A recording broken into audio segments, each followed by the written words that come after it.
सोचिए जरा, सिर्फ एक व्हाट्सएप मैसेज और किसी के 13.5 करोड़ रुपए चले गए। ये कोई कहानी नहीं है, ये चंडीगढ़ में अभी हाल में हुआ है, एक असल साइबर फ्रॉड। तो आज हम इसी चौंकाने वाले केस को थोड़ा गहराई से देखेंगे, समझेंगे कि ये हुआ कैसे, क्या तरीके अपनाए फ्रॉड करने वालों ने, पुलिस ने क्या किया, और हाँ, सबसे जरूरी, हम सब के लिए इसमें सीखने वाली क्या बात है। और ये सारी बातचीत हमेशा की तरह जो जानकारी हमें मिली है उसी पर आधारित होगी। तो हुआ ये कि मुंबई का एक आदमी है, जोशुआ ऑस्कर नेवेस, कोई 34 साल का। उसने क्या किया कि जिसके साथ फ्रॉड करना था, उसके बॉस मतलब एम्प्लॉयर, उनकी व्हाट्सएप डीपी चोरी की, नाम कॉपी किया और एक बिल्कुल नकली अकाउंट बना लिया।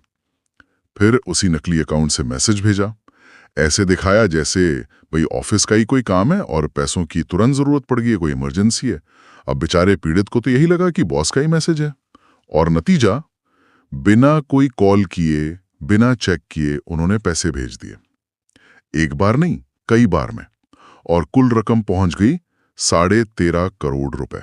और जैसी पैसा आया, नेविज ने फौरन उसे अलग अलग अकाउंट्स में, डिजिटल वॉलेट्स में ट्रांसफर कर दिया ताकि पकड़ा ना जाए। हाँ, और ये समझना बहुत जरूरी है कि आखिर ये इतनी आसानी से हो कैसे गया।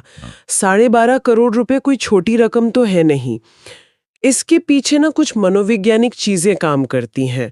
पहला तो है विश्वास।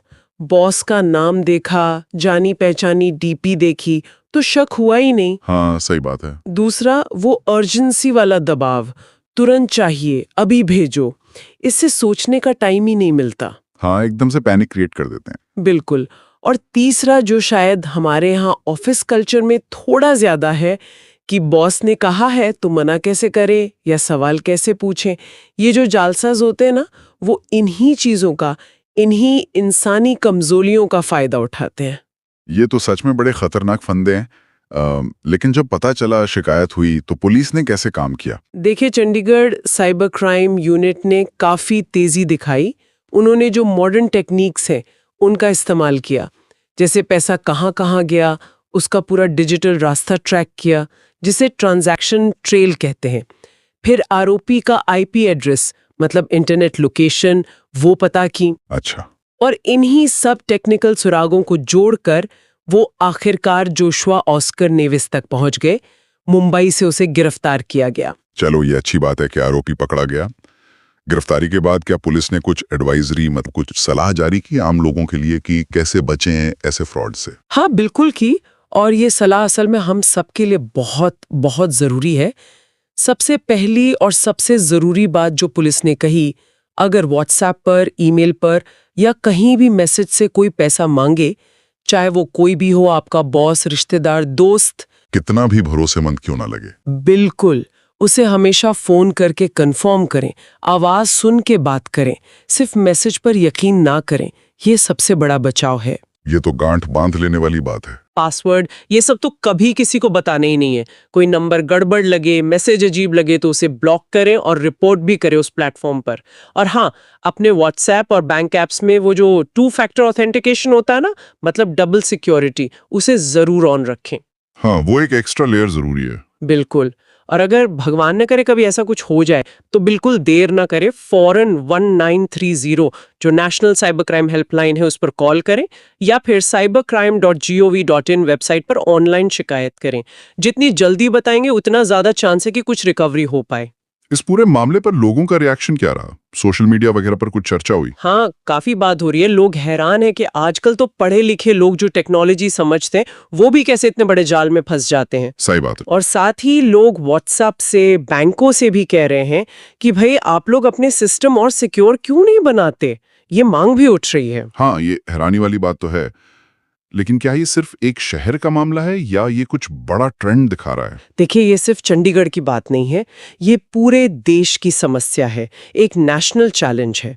आपको अंदाजा है, रोज भारत में 3000 से ज्यादा साइबर क्राइम रिपोर्ट हो रहे हैं। 3000 रोज? जी हाँ। तो एक तरफ हम डिजिटल इंडिया की बात करते हैं, सब कुछ ऑनलाइन हो रहा है, जो अच्छी बात है, लेकिन दूसरी तरफ जो साइबर सुरक्षा है, जो जागरूकता है, वो उस स्पीड से नहीं बढ़ पा रही। एक गैप आ गया है। हाँ, ये संतुलन बनाना जरूरी है, बिल्कुल। और आज के जो फ्रॉड करने वाले हैं, वो सिर्फ चालाक नहीं है, वो टेक्निकली भी काफी स्मार्ट हो गए हैं। ग्लोबल नेटवर्क इस्तेमाल करते हैं। इसलिए सिर्फ अपनी सावधानी ही काफी नहीं है, हमें बड़े लेवल पर डिजिटल लिटरेसी मतलब डिजिटल साक्षरता बढ़ानी होगी। स्कूलों में, कॉलेजों में, ऑफिसों में, हर जगह। और साथ ही टेक्नोलॉजी का भी सहारा लेना होगा, जैसे एआई बेस्ड सिस्टम्स जो खुद ही संदिग्ध पैटर्न पहचान लें, अलर्ट भेज दें। हाँ, ऑटोमेटेड सिस्टम्स। जी, और जाहिर है सख्त कानून और उनका जल्दी लागू होना भी बहुत जरूरी है। तो कुल मिलाकर इस पूरी बातचीत का निचोड़ यही है कि इस डिजिटल दुनिया में बिल्कुल। होशियारी और वेरिफिकेशन मतलब पुष्टि करना, यही सबसे बड़ा हथियार है। जल्दबाजी में या किसी के दबाव में आकर या आंख बंद करके भरोसा करके पैसे भेजने से बचना है। बिल्कुल सही कहा। और जाते जाते एक सवाल सबके सोचने के लिए छोड़ जाते हैं। जैसे जैसे ये प्रतिरूपण मतलब किसी और का रूप धरने के तरीके और सोफिस्टिकेटेड हो रहे हैं, डीप फेक आ रहे हैं, आवाज कॉपी हो रही है, तो क्या भविष्य में सिर्फ एक फोन कॉल करके पहचान कंफर्म करना काफी होगा, या हमें बायोमेट्रिक्स या और भी मजबूत मल्टी फैक्टर तरीकों पर निर्भर रहना पड़ेगा? ये सोचना जरूरी है।